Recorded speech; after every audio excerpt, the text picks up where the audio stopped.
Uma abelha que passa, não é? A gente tem medo da abelha, mas esquece que é ela que vai fazer o mel. Então, essa visão do mundo de simpatia, né, com as coisas, e de perceber as raízes de tudo, me permite a respeitar o pernilongo. Hoje estava lá na cidade administrativa, todo mundo apavorado com o pernilongo. Eu não quis nem falar. Falei, é o direito do pernilongo de existir. Se ele não existisse, o mundo não existiria também. Por quê?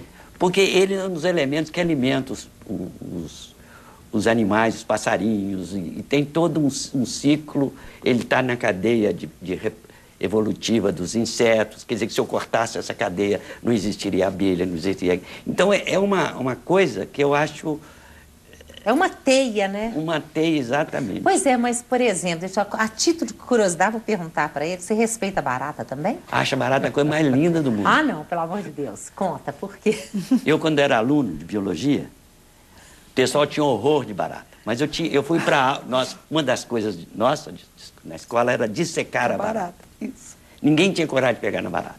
Só eu tinha. Porque eu, antes de ir para a escola, eu já tinha lido sobre a barata e já tinha pego uma barata, peguei uma tesoura, abri a barata, olhei ela por dentro, fiquei tão fascinado com a construção da barata. Estou dando um exemplo barato, por dizer qualquer instante, que aí você está vendo as coisas como elas são, não como elas aparecem. Não é? Ah, entendi. Mas... Então é tão bonito você... Como é que a barata respira? Como é que ela se alimenta? Como é que ela anda, com 6 pés? E aí a gente... Esse que é o mal. A gente inventa que a barata produz doença.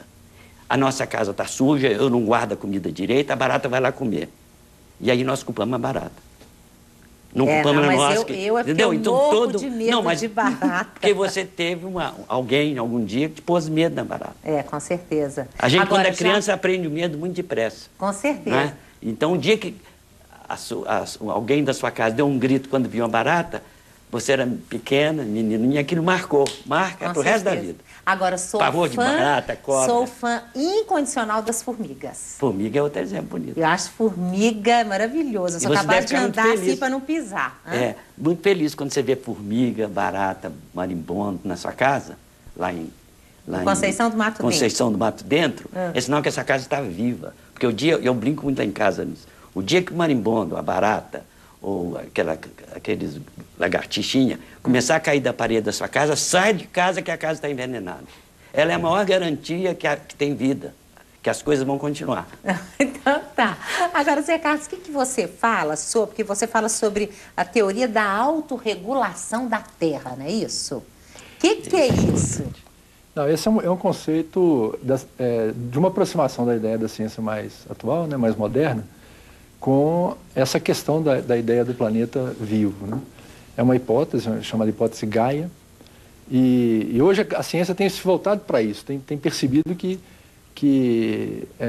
um dos fatores que mostram, né, que o planeta é inteligente, que ele tem as suas próprias reações, é que ele se mantém autorregulado durante décadas, séculos, milênios, né? O que é isso na prática, autorregulado durante... É o seguinte, a gente sabe que, segundo a hipótese Gaia, né, a gente sabe que o nosso planeta hoje é um único do sistema que mantém condições para a vida como a gente conhece, isso. Não é isso? Uhum. E ele se mantém inalterado. É um milagre, por quê? Todos os elementos que a gente tem na nossa constituição atmosférica são elementos que são propícios a mudanças, eles são instáveis, né? Os elementos estáveis são justo aqueles que não determinam a vida, o CO2, o metano, né, que são elementos mais estáveis. Se a gente cessasse toda a produção de vida hoje, essa hipótese fala isso, que a atmosfera ia evoluir para chegar numa condição dessa, sem vida, né? Uhum. Como Vênus, como Marte, né? No entanto, a Terra persiste em viver, né, em ser, durante milênios, numa condição bem estável.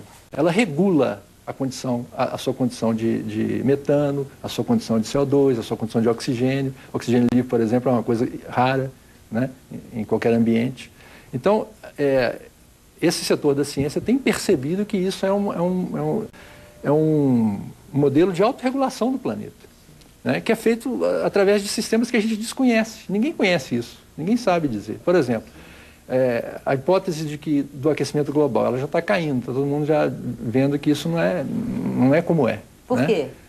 Ué, é mais provável que a gente tenha um resfriamento global do que um aquecimento global agora, nas próximas décadas, né? Por quê? Porque eu até estava vendo essa questão do vulcão, interessante, né? Porque ele solta aquelas baforadas lá, aquele tanto de fumaça e tudo mais. Eu estava vendo que o vulcão, vamos ver se eu estou certa, né? O geólogo que sabe dizer isso muito bem, que o vulcão, quando ele explode, toda essa fumaça toda, ela ajuda a resfriar o planeta. Claro. Ela impede de certa Faz uma maneira, cortina. a passagem da luz, mas ao mesmo tempo ela cria também a condição de efeito estufa. Ao contrário, ela vai tender a aquecer.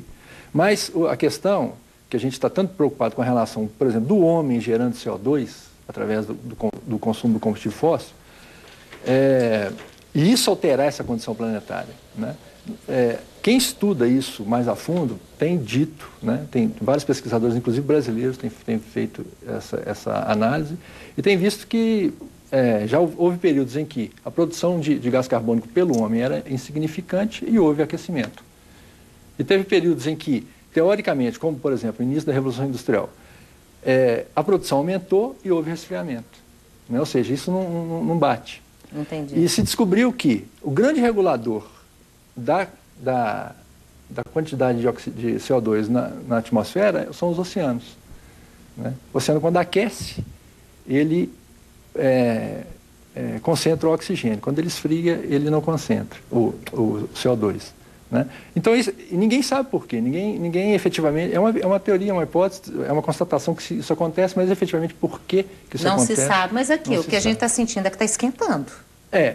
Esse é uma característica. São pequenos períodos, pequenos ciclos, dentro de um grande ciclo que a tendência é esfriar. Ah, entendi. Entendeu? E você concorda com isso, professor Célio? Hoje a discussão do momento é essa mesmo. Só que é uma discussão extremamente passional, né? Porque atrás dessa discussção é uma pena. Não é só a ciência que está. Por exemplo, está toda a indústria petrolífera, toda a indústria geológica, de automóveis. Porque isso criava um problema para essa indústria. Porque, na realidade, os carros tudo estão liberando CO2 e liberando calor, né? Enfim, então, isso é uma discussão que hoje, eu espero que dentro de uns anos se faça a coisa de uma maneira inteligente. Sem interesse. Mas há imensos interesses, né? Atrás dessa discussão toda, que ela é verdadeira. Mas... Pois é, gente, agora eu tô lembrando aqui, antes de encerrar o bloco, vocês estão falando aí dos combustíveis, né, e tal, isso criando essa coisa de CO2, né? Mas eu lembro de eu menina aprendendo e eu era apaixonada com a tal da fotossíntese, que é fantástico, né? Que a plantinha que vai, né, e ela puxa, ela absorve o CO2 e libera para a gente o oxigênio. Já a gente bota para fora o CO2 e inspira o oxigênio, né? E com tanto desmatamento que está havendo, quer dizer, o oxigênio vai diminuindo, então.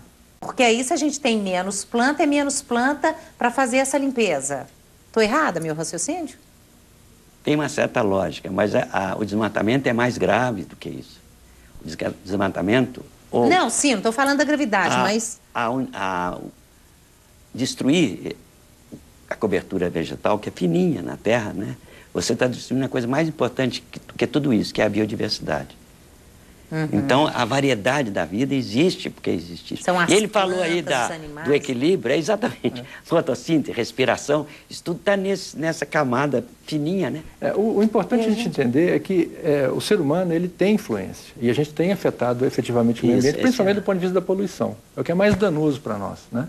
Mas o planeta tem seu sistema de regulação, né? E como o Dr. Célio falou, é provável que ele dê uma sacudida, a gente seja jogado fora e ele se autorregule normalmente. Mas ele já está fazendo o ser humano chacoalhar, não está, não? Quando a gente está com febre, né, e a gente descobre que tem um micro-organismo que sempre esteve aí conosco, mas controlado, agora ele está sobrepondo às nossas defesas, o que a gente faz? A gente toma as nossas providências para que a gente expulse esse micro-organismo daninho, né? A Terra ela faz a mesma vai fazer a mesma coisa. Nossa Senhora. Daqui a pouquinho nós vamos voltar. Se você quiser dar opinião, fazer comentário, fica à vontade. brgerais@redminas.mg.gov.br, robertazampetti.com.br, twitter.com/brgerais. A gente volta já. Tchau.